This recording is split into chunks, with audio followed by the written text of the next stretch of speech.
Good evening, and welcome to the Gilder Lehrman Institute's first ever virtual gala. I hope everyone enjoyed their pre-program conversations and feels ready to celebrate. My name is Kenny Wong, and I am a rising junior at Cornell University. I am thrilled to be here with you tonight. I've been a member of the Institute's Student Advisory Council since I was a junior in high school back in 2017. I remember my first day on the council because I arrived at the Midtown offices and was intimidated by how smart and articulate everybody seemed. The Student Advisory Council has been a real source of continuity and community for me these past few years. Since grade school, I have been interested in history and have been fortunate to have a few particularly amazing history teachers over the years. But getting nominated to the Gilder Lehrman Student Advisory Council by my high school US history teacher, Mr. Sandler, really opened new possibilities for me. I enjoyed an internship in the Gilder Lehrman Education Department and later worked as a research assistant on the Communications and Development team, assisting with outreach to US senators and representatives. I've been able to immerse myself in the rarest of historical materials. I've also loved connecting with other students who share a passion for history. This past year, in a time of so much disruption and distance learning, the Student Advisory Council has been a source of continuity, and I have enjoyed being part of the transformational moment made possible by Zoom technology, which is that the Student Advisory Council has become a national body, now electing and including students from across the country. Tonight, we gather to celebrate and honor the late Richard Gilder, beloved co-founder of the Gilder Lehrman Institute. As Mr. Gilder would have wished, we are going to honor his memory by celebrating the achievements and talents of some truly outstanding students, including the first ever national winner of the David McCullough Essay Prize and several Richard Gilder History Prize winners from around the country, along with 3 original performances by inspired students in the Hamilton Education Program. You will also hear a message from the Institute's co-founder, Louis Lehrman, and a special tribute delivered by the former director of Monticello, Dan Jordan, who will pay homage to the unique friendship that endured for many years between the late Dick Gilder and the first ever life trustee of the Gilder Lehrman Institute, America's greatest storyteller, David McCullough. To kick things off this evening, I'm going to turn things over to Jim Basker, president of the Gilder Lehrman Institute. Take it away, Professor Basker. Good evening, everyone, and thank you for joining our 2021 Gala, our first and I very much hope our last Gala on Zoom. I'm Jim Basker, president of the Gilder Lehrman Institute, and I have had the honor to be president of the Institute for the past 25 years. 1 year ago this month, our co-founder Dick Gilder died just short of his 88th birthday. With the blessing of Dick's beloved wife Lois Childs, we are tonight dedicating this gala celebration to Dick's memory. I had the privilege of working closely with Dick beginning in 1995, so I had a ringside seat to watch Dick in action and to marvel at his spectacular energy and drive. Beginning in 1994, Dick partnered with his dear friend Louis Lehrman to found the Institute, with the aim to elevate and enrich the teaching and learning of American history on a national scale. Starting with one teacher seminar and the donation of the 60,000 item collection of historical documents he and Lou had built, Dick led the way as the Institute grew over the years to create a network of 29,000 affiliate schools across all 50 states, a network that now supports more than 50,000 teachers and through them reaches more than 3 million students each year. Dick's contributions were much more than financial, though his generosity was legendary. He brought unparalleled intelligence, strategic brilliance, and passionate commitment to our mission, as he did to everything he undertook in his business or civic life. Dick loved ideas and people, and he jumped in with brio. In the late 1990s, he would leave his investment business every Wednesday to take the subway over to Queens and teach a history class at a public high school that enrolled mostly children of immigrant families. Dick rejoiced at the flow of immigrants into America and did everything he could to encourage it because of his passionate belief that our country was based on a set of ideals that anyone of any background could embrace and make their own. Dick was deeply patriotic, but not blindly so. He had the openness and courage to face America's past with honesty, but he also believed in the potential of people and of our country to continue to pursue its ideals, to create what our Constitution calls for, a more perfect union, and thus make life better for all. His vision, generosity, and humanity benefited everyone who knew him, and millions more who did not. In thinking about how best to honor Dick tonight, Lois encouraged us to make it a celebration not only of Dick, but of the thousands or millions of students whom he sought to uplift and inspire to lead America into the future. There could be no better representatives of that future than Kenny Wong, who opened the program this evening, and the student you were about to hear from next, Angeli Gonzalez. Good evening, everyone. My name is Angeli Gonzalez, and I'm thrilled to be here with you tonight. I am a rising junior at Emerson College, majoring in communication studies with a minor in journalism. Like Kenny, I joined the Gilder Lehrman Student Advisory Council when I was a junior in high school, and it has brought me amazing experiences over the last 4 years. The students on the council are incredibly diverse, from states all over the country, including one girl who lives in North Pole, Alaska, from every ethnic and racial background, with special interests in every field of American history, from the colonial era to the Cold War. As members of the council, we get to comment on and evaluate Gilder Lehrman programs and projects, and sometimes we are the beta test group to try out a new offering. I really love getting to offer my input and to feel that we are helping Gilder Lehrman provide the highest quality resources. On the council, we also get to meet distinguished historians and institutional leaders, and our next guest is one of them. Dan Jordan is an accomplished historian, a longtime trustee of the Gilder Lehrman Institute, and former head of the nonprofit Thomas Jefferson Foundation at Monticello, which he led from 1985 to 2008. As a public historian, Mr. Jordan served as the chair of the advisory board to the National Park System, and he is former vice chair of the National Trust for Historic Preservation. Dan Jordan was a beloved friend of Dick Gilder's, and remains close today with David McCullough, legendary historian, 2-time Pulitzer Prize winner, and life trustee of the Gilder Lehrman Institute of American History. It was Mr. Jordan who brought these two great men together, and the three of them, David McCullough, Dick Gilder, and Dan Jordan, enjoyed a very special friendship extending over many years, built on a shared love of history, from Monticello to the Gilder Lehrman Institute and beyond. Through their unsurpassed contributions to American history education, Dick Gilder and David McCullough have influenced millions of students, teachers, scholars, and history lovers all around the world. And no one is better equipped to provide unique personal insight into their special friendship than Dan Jordan. I understand that Mr. McCullough and his family are with us in the audience tonight, and on behalf of the Institute, we want to send you our best wishes and thank you for everything you do. With that, I turn things over to Dan Jordan. Good evening. I'm Dan Jordan, and I'm proud to be a trustee of the Gilder Lehrman Institute of American History.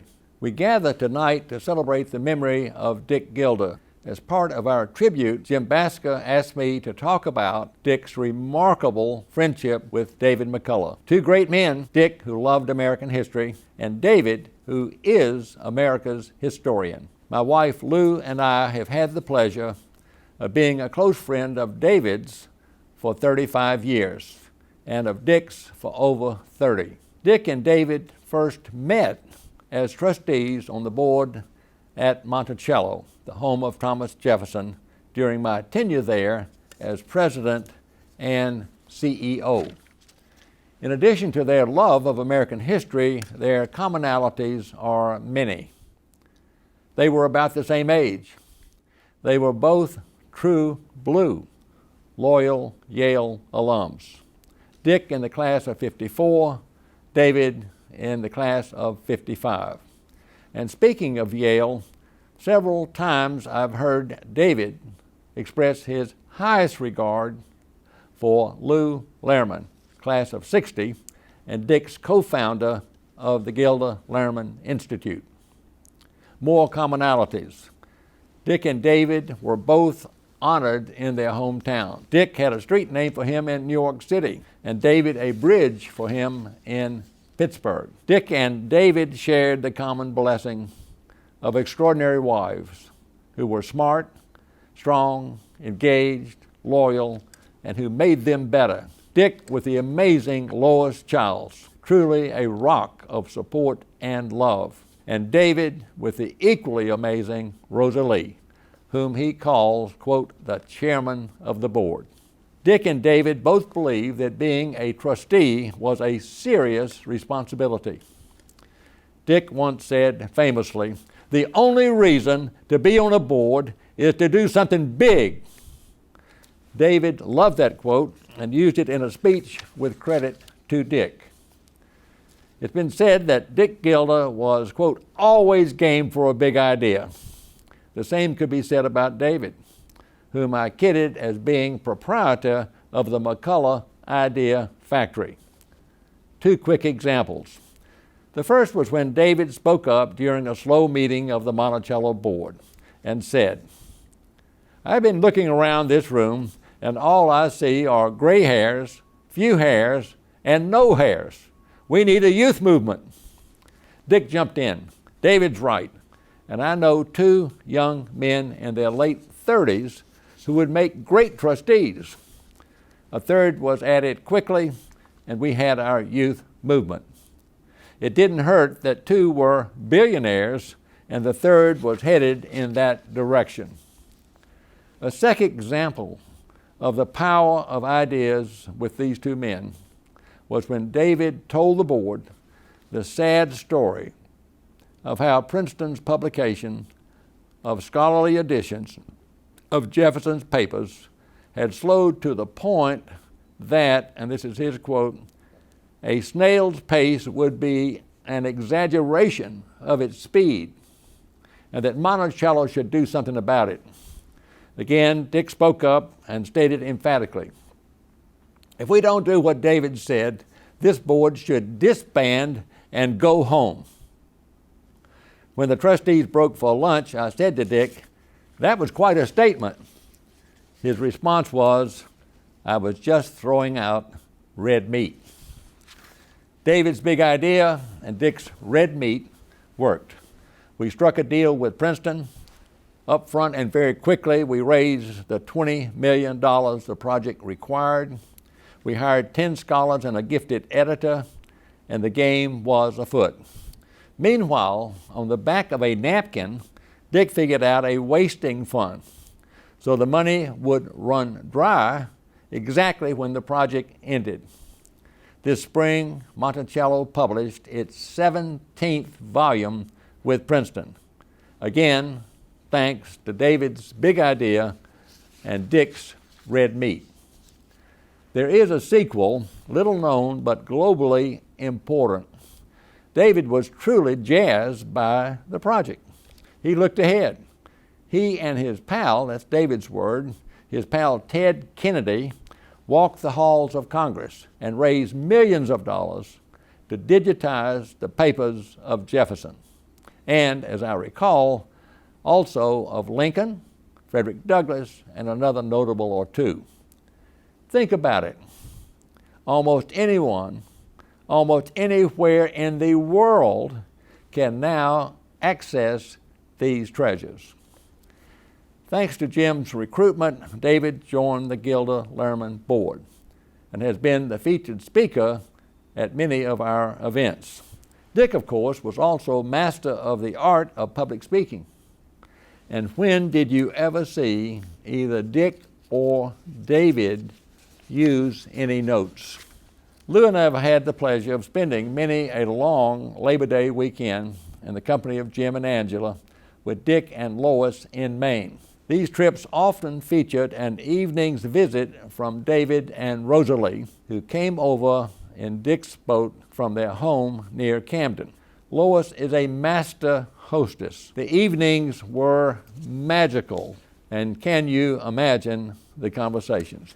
Let me conclude by saying with certainty that Dick loved David and had the highest admiration and appreciation for him. To flip it, David loved Dick and had the same feelings. So here's to a powerful friendship between two extraordinary men who shared a love of American history and for doing everything they could to help all Americans, and especially young Americans, truly to understand and to value our common heritage. Thank you. Thank you, Dan, for that wonderful celebration of the unique friendship between Dick Gilder and our life trustee, David McCullough, who, like Dick, has throughout his illustrious career always sought to inspire young people about American history. Dick and David kept us focused on trying to improve education. So I'd like to take a moment to describe some of the ways the Gilder Lehrman Institute reaches K-12 students. The numbers tell a story. Last month, for example, 3,500 high school students were named Richard Gilder History Prize winners by their teachers.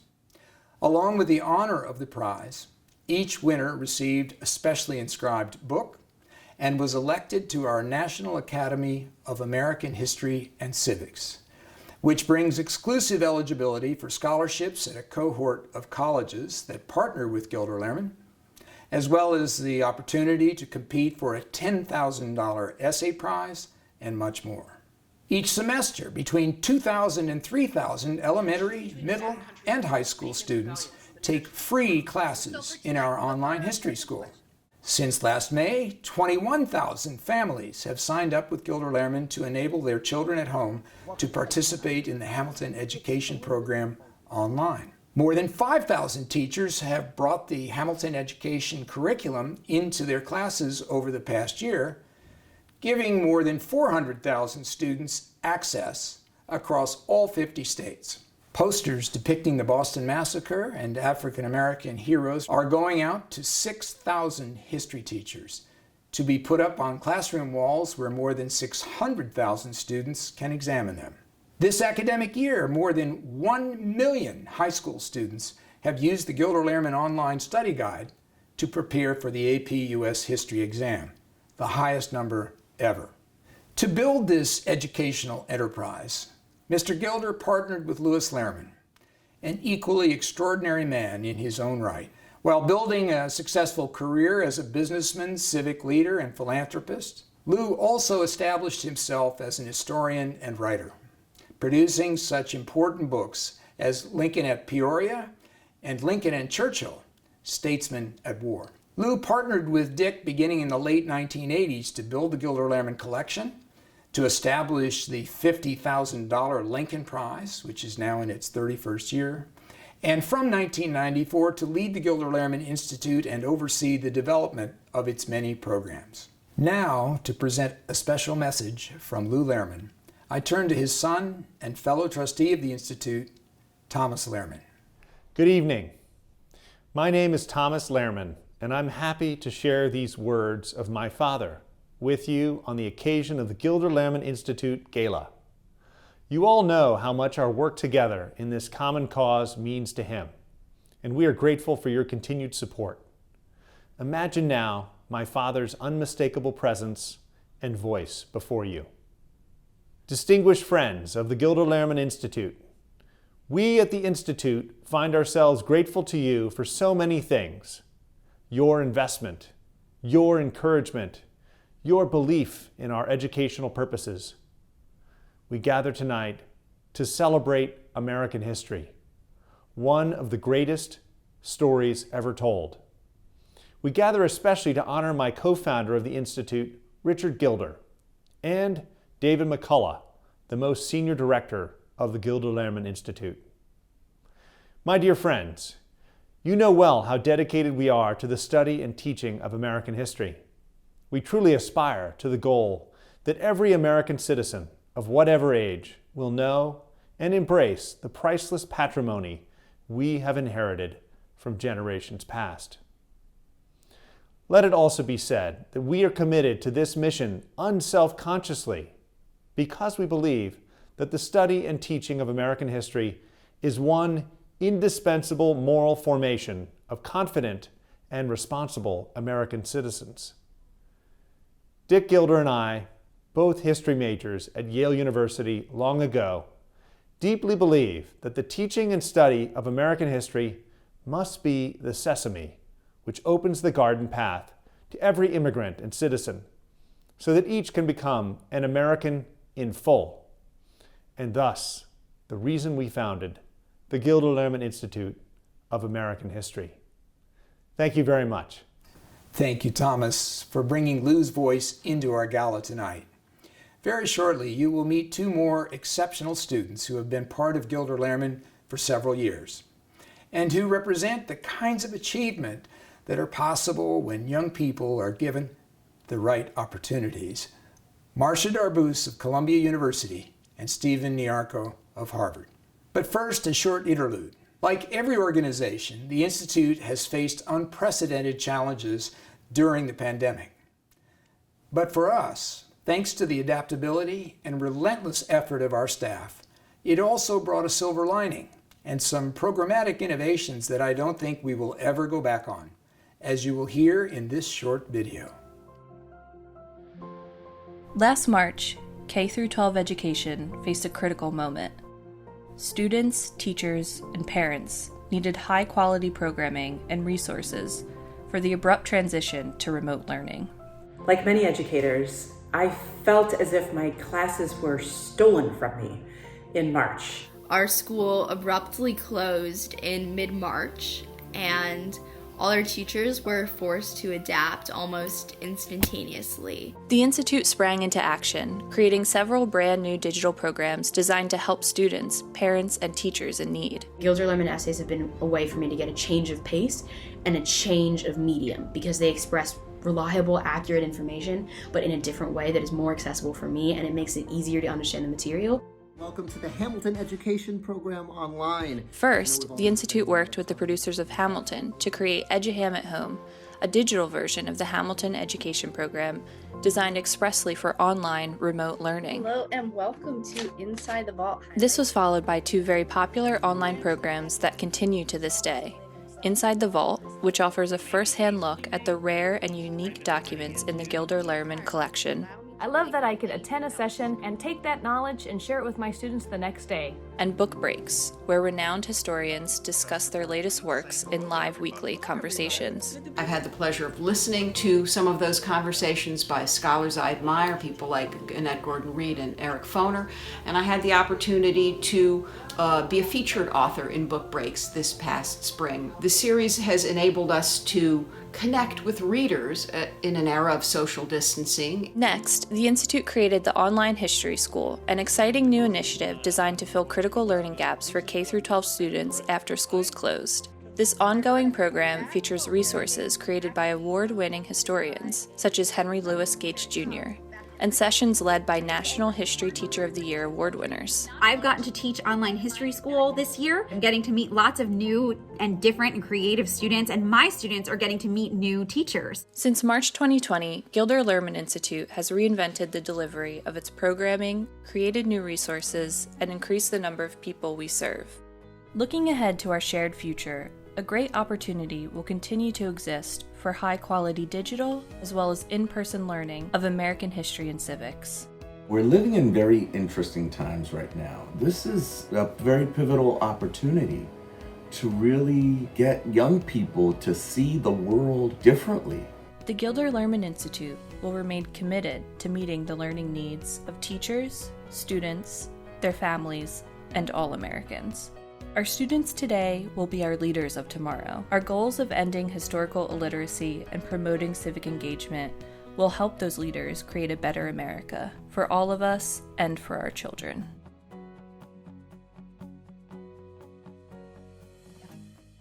Hi everybody, my name is Marcia Darbus and I'm a rising junior at Columbia University majoring in neuroscience and pre-med. I too joined the Student Advisory Council back in 2017 and I am honored to be representing the Institute in this important event tonight. My entree to the Gilder Lehrman Institute was the Hamilton Education Program in my junior year of high school. I got interested in the history of the ratification of the Constitution and specifically the way Rhode Island was the last state to ratify, and I decided to do my performance piece on that subject. To my amazement, I was chosen to perform the piece on the Broadway stage in front of 1,300 students who were there that day to see a performance of Hamilton. With all the love and all the energy, please give it up for Marcia!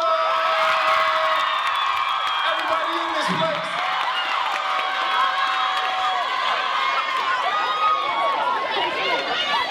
Hello everyone, my poem is about Rhode Island and how they were the last ones to ratify the Constitution. It was one of the most terrifying and most memorable days of my life. I will never forget my experience in the Hamilton Education Program, and I love that this program has been taken online, so students around the country and the world can participate. Ironically, COVID helped make this happen. An online version of the program had been planned for fall 2020, but when the pandemic hit in March, the Institute quickly pivoted to create Hamilton at Home and opened it to housebound students and families everywhere. Almost immediately, 1,600 families signed up. And then in the fall, Gilder Lehrman made the Hamilton program available online, free, to any school in America that wanted to participate. The online program now includes middle school students as well as high school kids. And the best performances submitted on video will be chosen to fly to New York and see Hamilton on Broadway as soon as the show reopens. The students you're about to see perform represent prize-winning entries from the first year of the Hamilton Education Program online, and we look forward to seeing them in New York City once in-person activities resume and Hamilton returns to Broadway. Please enjoy this short compilation video.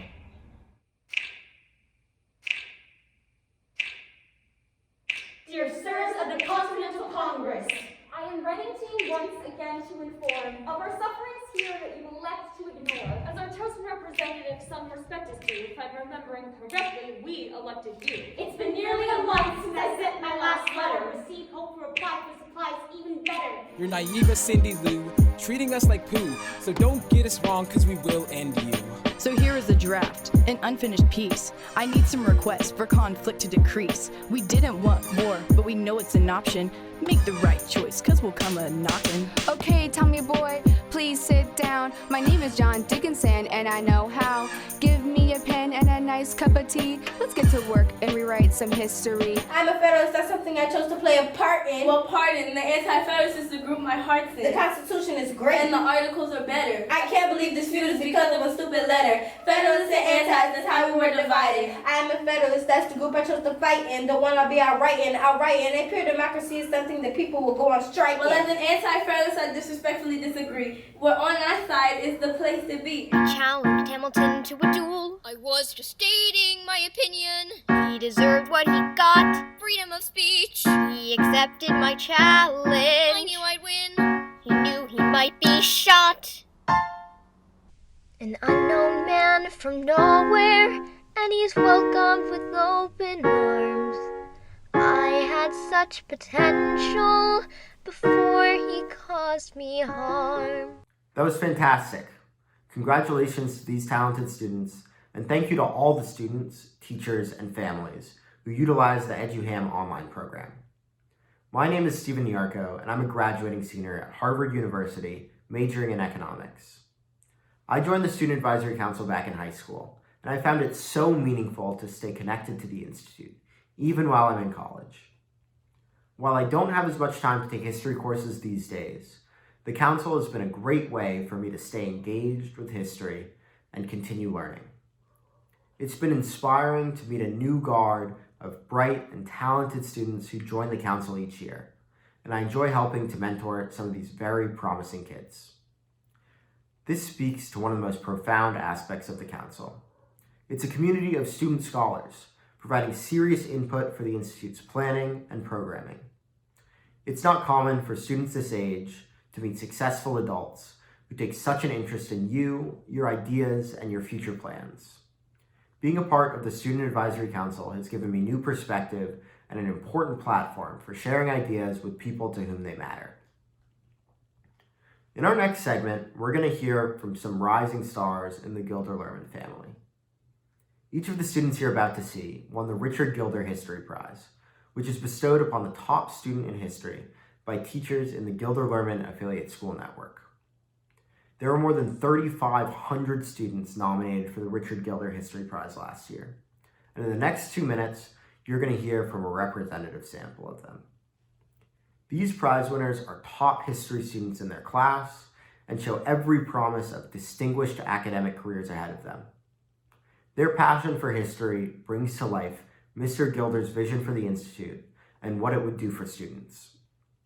I have to believe he would have been very proud to meet them tonight. Please enjoy this short video.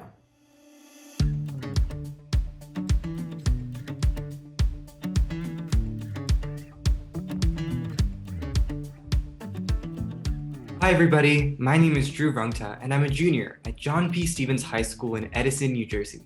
I love history because it connects me with my ancestors, and hearing the stories of past historical figures inspires me in my own life. Plus, studying history can help us solve the problems of today. It's our only shot at predicting the future. Hi there, my name is Kennedy Smith and I'm a junior at Troy Athens High School in Troy, Michigan. History is one of my favorite subjects because it allows me to understand what's going on in the world currently. It explains how modern problems came about, but it also gives insight into solutions. I'm very proud to be one of the top history students at my school. Hello, my name is Victoria Lee and I'm a junior at Hunter College High School in New York City. I love studying history because it helps me better understand the world around me and appreciate diverse perspectives and experiences.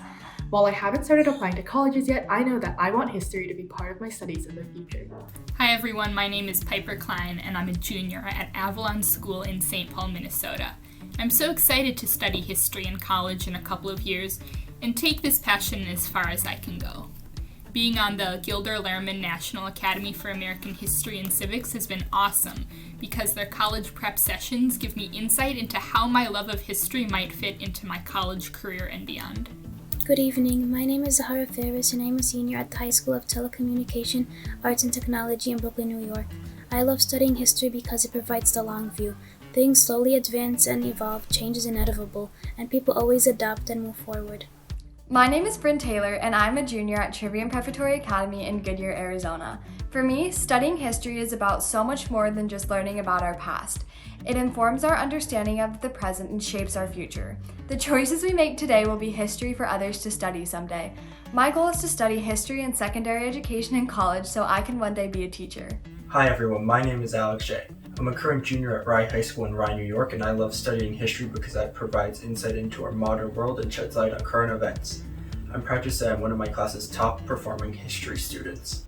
My name is Connor Joyce, and I'm a junior at the Harrisburg Academy in Williamsburg, Pennsylvania. For me, history is personal. My ancestors were early settlers of the East Coast, and I come from a long line of veterans, from World War II all the way back to the American Revolutionary War. History connects with me, with my past, and I'm proud to be one of the top history students in my class. Hello, my name is Lee Trombley, and I'm a junior at Peak to Peak Charter School in Lafayette, Colorado. I am passionate about history and civics, and I know that my interest in these topics will better prepare me to make a positive change in the world. Good evening. My name is Melissa Reyes, and I am a senior at Passaic Preparatory Academy in Passaic, New Jersey. I love learning history because understanding the past can allow people to better address today's issues. History can be complicated and vile, but also glorious and inspirational, and I'm excited to major in it next year when I start my studies at Dartmouth College. Good evening. My name is Alicia Butler Arnold, and I teach social studies at McKinley Technology High School in Washington, D.C. I'm also the 2019 National History Teacher of the Year. Winning that award was the honor of a lifetime, and I was delighted to be elected to the Board of Trustees at the Gilder Lehrman Institute a year after winning that award. It is in these roles I'm here tonight, honoring the memory of Mr. Gilder. His vision, generosity, and humanity not only served as the Institute's foundation for more than 25 years, but also benefited everyone who knew him and millions more who did not. Dick cared deeply about students and believed teachers were the conduit to reaching them. Through his generosity and unwavering support, the Gilder Lehrman Institute has established a network of more than 28,000 affiliate schools and programs in all 50 states, which serve more than 7.8 million students and 56,000 teachers. Winning the National History Teacher of the Year award made a profound difference for me. As a teacher, you never wake up and go to work with the intention of seeking recognition. We do what we do because we have a love for history, and history has in some shape, way, or form transformed us. And we want to see it transform and inspire others. Teachers are an essential part of preserving and furthering our great democracy, and at helping students understand our country's greatness, as well as our country's shortcomings. Our role as history teachers is to prepare our students to go out and make this country better. And I couldn't be more proud to do this work. For our next segment, we'd like to show you a short video about my successor, Sergio de Alba, the 2020 National History Teacher of the Year. Sergio hails from Los Baños, California, and is the first elementary school teacher to win this distinguished award. I couldn't be more thrilled to have him as my successor, and I hope you enjoy this short tribute video. Sometimes all that is missing for a child to succeed is having someone who truly believes in them and shows them an example of what is possible. This is my goal each day I enter my school.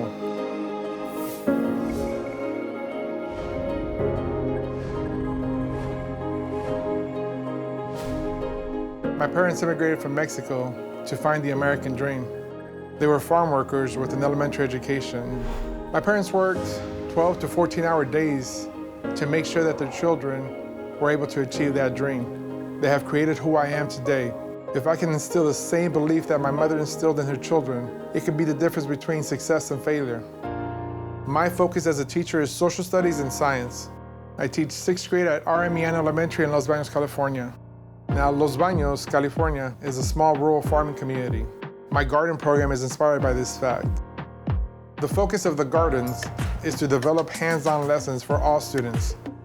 The garden program is rooted in the region's agricultural history. Though lessons teach English, math, and science, they also intertwine the historical significance of certain crops. They allow for the exploration of historical figures that have made an impact in this industry. He is an avid learner. Like, he does not stop. I mean, he'll tell you he doesn't sleep very much. His wheels are constantly turning. Every project that I have built has to have academic curriculum connected. This is the purpose of the Veterans Memorial Stage. I wanted a solemn place where I could take students and discuss lessons. As they go to the stage, they read the name and understand that veterans are important enough to have a place made in their honor. They see the George Washington quote, "Liberty, when it begins to take root, is a plant of rapid growth," to allow an avenue for a discussion of our country's founding. Mr. de Alba is a doer, and he does quite a bit.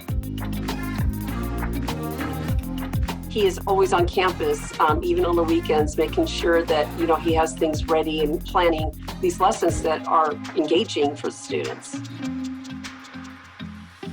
I still keep in mind the fact that I teach 11 and 12-year-olds, but it is still possible to present an actual history that allows students a realistic view of these events. But my biggest role is letting them see what has happened in history and showing them that they can make a difference.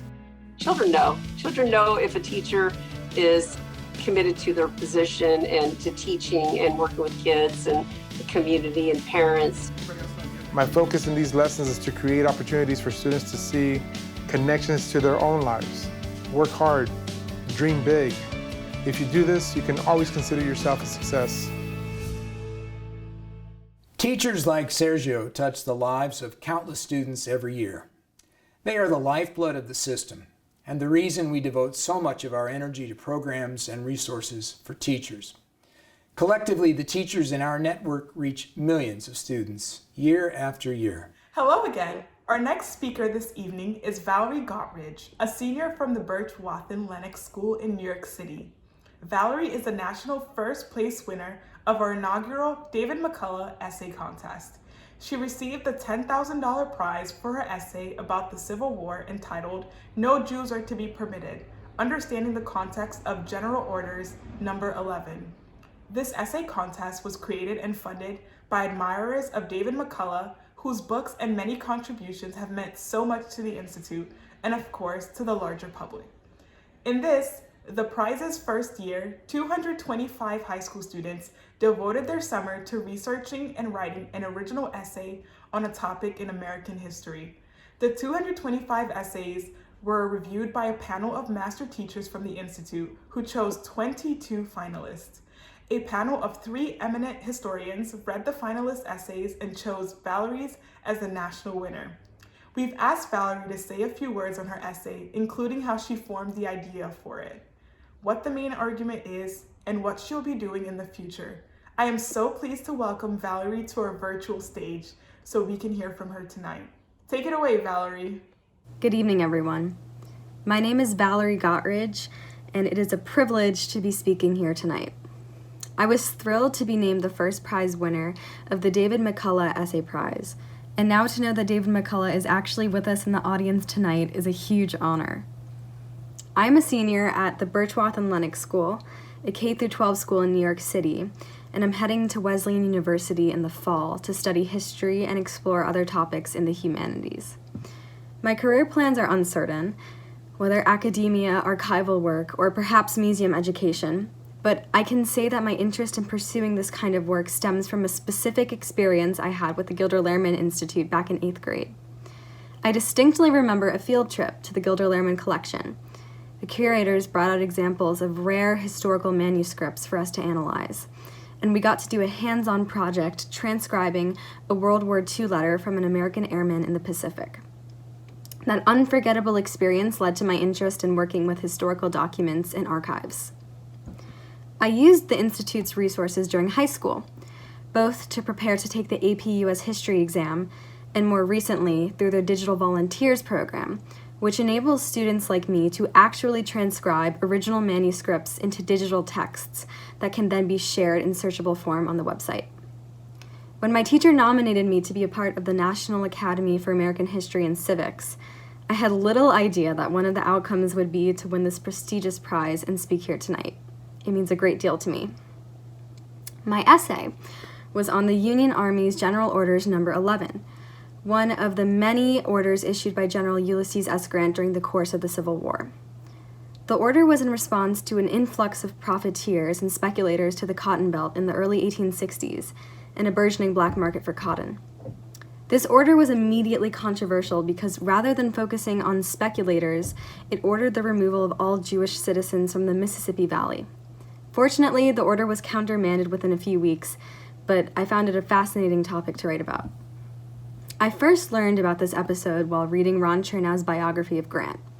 It struck me as quite unusual, given that Grant later appointed several Jewish people to his administration when he became president. My curiosity was piqued on a personal level too, since I am especially interested in the history of ethnic minorities and immigrants. My own grandparents immigrated to the United States from Jewish Hungary in the early 1900s, one of the several immigration waves during that time. I began to dig into the research using digital archives available online. Sifting through primary sources pertaining to this order, I started to see that anti-Semitism was actually quite pervasive in both the North and the South in the 19th century.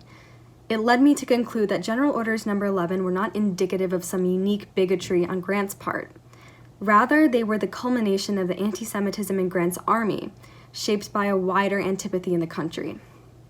Piecing together a broader narrative through primary source research allowed me to understand General Orders Number 11 as the product of its time, rather than the product of one man's opinions. In a time of heightened polarization and national sensitivity about who is authentically American, the lessons of General Orders Number 11 feel especially poignant. I was pleased to learn that Dick Gilder believed that our country was based on a set of ideals that anyone from any background could embrace and make their own. And I like to think that if he were alive today, he would have enjoyed reading my essay. I want to extend my thanks to Dick Gilder, Louis Lehrman, and the Gilder Lehrman Institute for this incredible opportunity. Thank you all. Hi again, everyone. I'm very excited to share with you our next presentation. This year, there are 31 graduating seniors on the Gilder Lehrman Student Advisory Council, all of them going on to college in the fall. We wanted you to be able to hear from a few of them about their plans and aspirations, because supporting K-12 students is core to the Gilder Lehrman Institute's mission. Please enjoy this short video, in which you'll hear the voices of some of the very best of our students and understand why they make us proud of the Institute.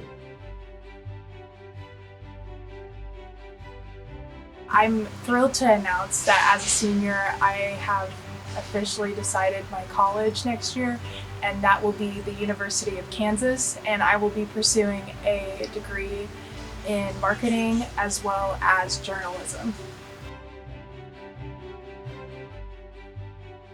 I'm so pleased to announce that I've been accepted to Harvard University, where I will most likely major in social studies. I'm pleased to announce that this fall, I'll be attending the University of Arizona to pursue a PPEL degree. which incorporates politics, philosophy, economics, and law. I am happy to announce that I am attending Fordham University this fall and plan on studying political science. I'm excited to announce that I will be going to Montclair State University and have enrolled in their dual degree program to receive both my bachelor's and master's degree in English. I'm excited to announce that I will be attending Georgetown University in the fall. I'll be studying marketing in the McDonough School of Business. I'm excited to announce that I've gained acceptance to Harvard University, where I will be studying classics and history. And I am pleased to announce that I will be heading into Syracuse University in the fall to study advertising. I'm excited to share with you that I will be attending the University of New Mexico in the fall and plan to double major in history and nursing. I'm excited to share that I'll be attending Columbia University in the fall and will likely major in political science. I'm excited to announce that I will be attending Harvard University this fall, and I plan on majoring in history and literature. You won't be surprised to hear that Gilder Lehrman is developing curriculum materials to build on the genius of Lynn Miranda's In the Heights and present the history of immigration as one of our new initiatives this year. It is one of many. We have new programs and partnerships underway with the Council on Foreign Relations, the Case Method Institute, the producers of Hamilton, the New York Historical Society, the James Madison Fellowship Foundation, the Abraham Lincoln Presidential Library and Museum, the VA's Veterans Legacy Program, the National Park Service, and the National Endowment for the Humanities, among many others. Stay in touch. We'd love to tell you about any of them. But however many new initiatives we undertake, we try to keep in our mind's eye at all times the faces of students like Kenny Wong, Angeli Gonzalez, Marcia Darbuz, and Stephen Niarco. It was students like them that Dick Gilder and Lou Lehrman had in mind when they created the Gilder Lehrman Institute. And it is students like them that are the central focus of all our efforts to engage the next generation in learning and caring about American history and feeling moved to engage in the civic life of our country going forward. I hope all of you in the audience tonight will be inspired by them too and join with us in the work we are doing. Thank you all for your support this evening, and we hope to see you in person one day soon. Good night, everyone.